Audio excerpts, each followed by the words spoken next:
How to choose leave at door delivery option in Uber Eats. Hello guys, this is Atticus and welcome back to another tutorial video. In today's video, I'll teach you guys how you can choose leave at door delivery option in Uber Eats. So without any further ado, let's dive right into it. First step, open up your Uber Eats. My bad, this is the customer support. So let me go to the home page and now you can start ordering stuff.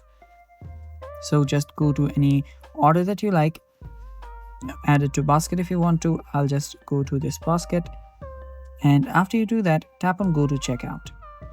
So let me add something more. So let's say I'm adding this to my basket. So there we go. Now I can view my basket and then move on with the checkout. Tap on checkout. I'll just go through with this really quick. So after you're on the order summary section, what you can do is again tap on next, go through the checkout process.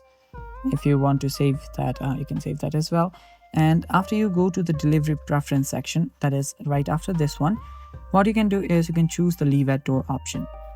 After you choose that, you can add special instruction as well on the text area and then place the order. And with that, you'll have chosen the leave at door delivery option in Uber Eats. And it's that simple, and that's all for today's video. Thanks for watching, stay tuned for more, and bye-bye.